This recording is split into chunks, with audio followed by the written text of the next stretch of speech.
The drug, the heroin in our society, is called cheap debt or perceived cheap debt, given our low interest rate environment.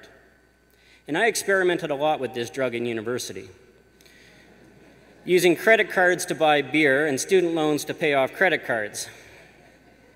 It was awesome, and I was wickedly popular. Until I graduated and realized that my income wasn't quite enough to cover even an itchy band noodle lifestyle. All I can say is I'm glad I learned that lesson early, before there were more zeros on the credit card statements. Imagine playing with a $40 billion economy. For politicians, debt is an addiction that can do a remarkable amount of damage in a very short period of time. And I get it. I get the rush. I get the high that comes from spending to do something good for people today, or to help you get wickedly popular.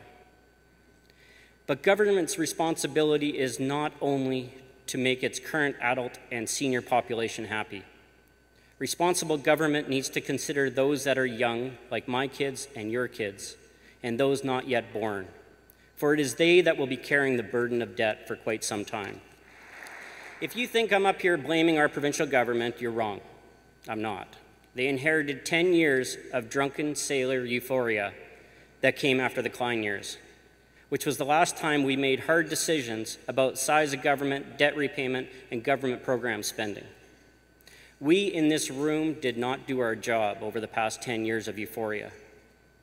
We didn't hold government to account. Government spending increased at twice the rate of population growth plus inflation, which has created an unstable and unsustainable cost structure and a culture of dependence on program spending. We watched our net assets deteriorate, and we never once forced the discussion on a revenue framework that protected us from a downturn in energy prices. This is a lesson to all Albertans, that today we would be suffering the same consequences regardless of the party in power. But there is a party in power, and our new government now needs to manage this province with astuteness and precision, and they need your help. It doesn't matter what political ideology was campaigned on. Our government has a responsibility to steward this province forward for the best interests of Albertans and future Albertans. As I see it, they have a choice: to govern from ideology that risks temptation to follow Ontario into a financial vortex of despair, or to govern from the center and implement fiscal and economic policies that will require patience from their supporters, but achieves a balance between economic reforms and economic growth. That is what leadership is all about, and that's a requirement of the job.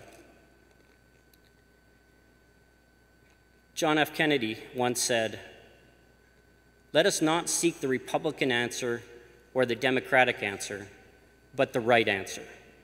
Let us not seek to fix the blame for the past. Let us accept our own responsibility for the future."